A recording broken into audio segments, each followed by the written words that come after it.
आ जाओ सुन लो एक और दुखद खबर। सुप्रभात, गुड मॉर्निंग दोस्तों।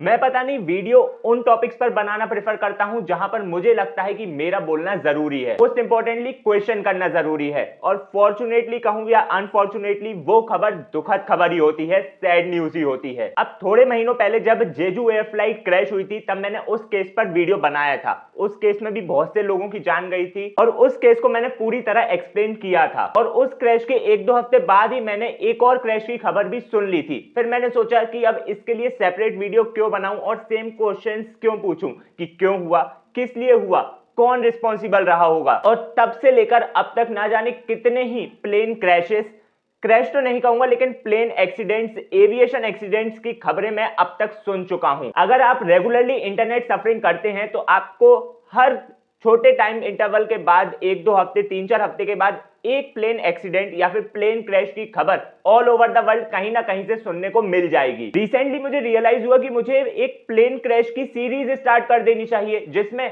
हर एक दो महीने में हुए प्लेन क्रैश को मैं कवर करूंगा, क्योंकि प्लेन क्रैश तो होना ही है, लोगों की जान तो जाना ही है। एंड मार्क माय वर्ड्स, ये पहला प्लेन क्रैश का हादसा नहीं है और मोस्ट इंपॉर्टेंटली ये आखिरी तो बिल्कुल भी नहीं है। आने वाले समय में और भी हादसे होंगे। ये जो प्लेन क्रैश जिसके ऊपर आज हम इस वीडियो में बात करेंगे, इससे और ज्यादा बड़े हादसे होंगे। ऑब्वियसली मैं प्रेडिक्ट नहीं कर सकता कि कब होंगे, कैसे होंगे, वो तो बिल्कुल ही नहीं हो सकता, लेकिन हादसे होंगे। हम क्या कर सकते हैं? हम सिर्फ सावधानी बरत सकते हैं। कैसे, वो आज इस वीडियो में मैं आपको बताऊंगा।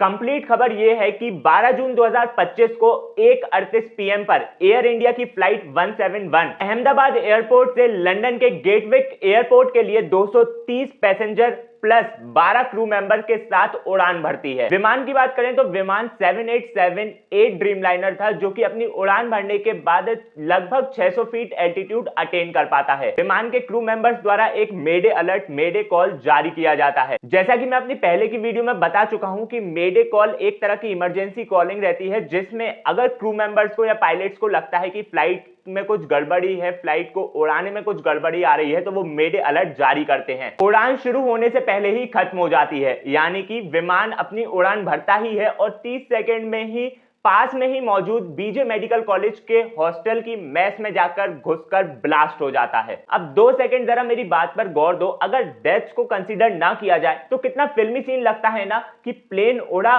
बिल्डिंग में घुसा और बूम से ब्लास्ट कर गया। पर दिमाग खराब अब होगा, क्योंकि प्लेन में मौजूद सभी के सभी 242 पैसेंजर्स में से 241 पैसेंजर्स की डेथ हो गई है। एक पैसेंजर बच गया और वो भी अभी हॉस्पिटल में एडमिट है, लेकिन वो ठीक है। इतना ही नहीं, सिंस प्लेन कॉलेज के हॉस्टल की बिल्डिंग की मेस में जाकर एंटर कर गया, घुस कर वहां जाकर ब्लास्ट कर गया, जहां पे शायद मेस में स्टूडेंट्स भी मौजूद थे, तो ऑन ग्राउंड भी अब तक 20 से 25 लोगों की डेथ रजिस्टर की जा चुकी है, यानी कि डेथ्स का आंकड़ा 250 पार कर चुका है। पहले आप मेरे सेगमेंट ए के पॉइंट सुन लीजिए, जिसमें मोस्ट ऑफ द जगह ये बताया जा रहा है कि सब कुछ ठीक था, फिर भी कैसे ब्लास्ट हो गया इसका पता नहीं। बोइंग 7878 ड्रीमलाइनर जो विमान था वो 2014 में एयर इंडिया को सौंपा गया था और तभी से वो एक्टिवली फ्लाई कर रहा था और ऐसी कोई पर्टिकुलर खराबी, कोई इशू या कोई दिक्कत, समस्या उभर कर नहीं आई थी। इस विमान में 2 इंजन थे और जो पायलट इसे उड़ा रहे थे वो भी एक्सपीरियंस पायलट थे। ये हादसा बोइंग 787 कैटेगरी एयरक्राफ्ट में 2011 से, जब इन एयरक्राफ्ट को इंट्रोड्यूस किया गया था, तब से लेकर अब तक इस कैटेगरी के एयरक्राफ्ट में ये हादसा पहला हादसा है और बहुत बड़ा हादसा है। लेकिन हादसा तो हुआ है। अब मैंने जितना भी पढ़ा,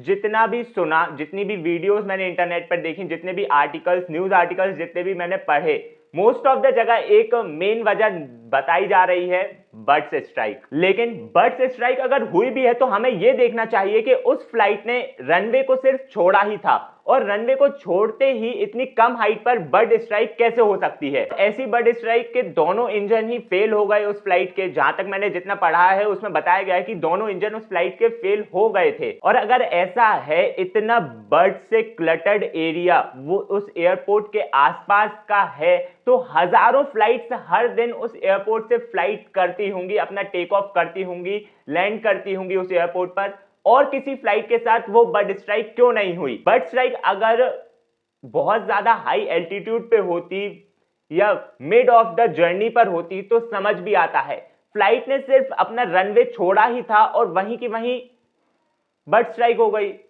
क्वेश्चन मार्क। कुछ तो टेक्निकल इशू डेफिनेटली फ्लाइट में रहा होगा, मतलब फ्लाइट उड़ान भरी और मेडे कॉल भी जारी कर दिया गया। मतलब पायलट को पता था कि कुछ ना कुछ टेक्निकल इशू, कुछ ना कुछ गड़बड़ी उस फ्लाइट में है, लेकिन इससे पहले पायलट कुछ सोच पाते, समझ पाते, कुछ एक्शन ले पाते, फ्लाइट ब्लास्ट हो गई। 250 लोग, कैन यू बिलीव? एक भी कोई इंसान अगर किसी परिवार से चला जाता है तो वो परिवार टूट जाता है। यहाँ पर 250 परिवार टूटे हैं और हजारों लोग रोए हैं, रो रहे हैं। लेकिन हमारे यहाँ ये बात है ना कि कोई एक हादसा होता है, हम उसके बारे में सोचते हैं, आवाज उठाते हैं, अच्छी बात है, उठानी भी चाहिए, लेकिन जैसे ही कोई और हादसा होता है हम पुराने हादसे को भुला देते हैं। ऑफ कोर्स जिन परिवारों के साथ वो हादसा हुआ होता है, जिनके परिवार में कोई चला जाता है, उन परिवारों को वो हादसा याद रहता है, लेकिन हम इंसान, हम नॉर्मल डे टू लाइफ में इंसान, हमारी गवर्नमेंट पुराने हादसों को भुला देती है जब नए हादसे होते हैं। तो बेंगलुरु में स्टैम्पेडे हुआ था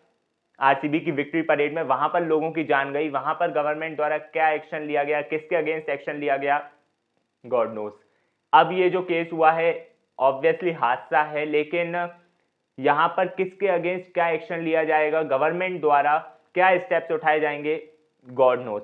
हादसा हम कह सकते हैं, लेकिन कहीं ना कहीं माइन्यूट लेवल पर हादसे ऐसे ही नहीं हो जाते हवा में। जब माइन्यूट लेवल पर अलग अलग जगह पर लोग छोटी छोटी गलतियां करते हैं, वो छोटी छोटी गलतियां ही एक हादसे का रूप ले लेती हैं। मैंने कहा था इस वीडियो की स्टार्टिंग में कि हादसे होंगे, ये पहला हादसा नहीं है और मोस्ट इंपॉर्टेंटली ये आखिरी हादसा तो बिल्कुल भी नहीं है। देखो हादसे बहुत तरह के हो सकते हैं, आप रोड पर चल रहे हैं, आपके साथ हादसा हो सकता है, आप घर में बैठे हैं, आपके साथ हादसा हो सकता है। और इस केस को देखने के बाद तो अगर आप अपने ऑफिस की बिल्डिंग में बैठ के काम कर रहे हैं, अगर आप अपने हॉस्टल की मेस में बैठ के खाना खा रहे हैं, अगर आप कहीं घूमने गए हैं, तो बी अवेयर, कहीं से भी आसमान से कोई प्लेन आ सकता है, आपसे टकरा सकता है और ब्लास्ट कर सकता है। लेकिन पर्टिकुलरली फिलहाल मैं सभी तरह के हादसों पर ना जाकर, फिलहाल इस वीडियो में मैं एविएशन सेक्टर के हादसे जो हो रहे हैं, जो आगे भी होंगे, उनके अगेंस्ट हम क्या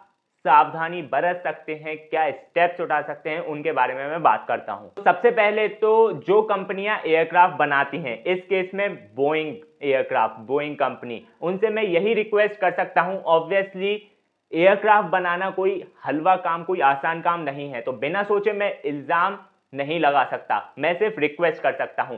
रिक्वेस्ट क्या कर सकता हूं कि आप ध्यान देते होगे, ऑब्वियसली कोई भी एयरक्राफ्ट ऐसे ही नहीं बन जाता है, आप बहुत ज्यादा ध्यान देते होगे, पूरी एक प्रोसेस होती है एयरक्राफ्ट को बनाने की, और आपकी कंपनी में जो भी हजारों मैकेनिक, हजारों लोग जो काम कर रहे हैं, इंजीनियर्स जो काम कर रहे हैं, वो भी अपना 100% देते होंगे जब भी वो कोई एयरक्राफ्ट बना रहे हैं। लेकिन हम इस एरा में रह रहे हैं जब हर एक वर्कर पर, चाहे वो छोटे से छोटा वर्कर हो या बड़ी से बड़ी पोजीशन पे बैठा हुआ इंसान हो या मालिक हो, सबके ऊपर एक लेवल ऑफ वर्कलोड बढ़ गया है।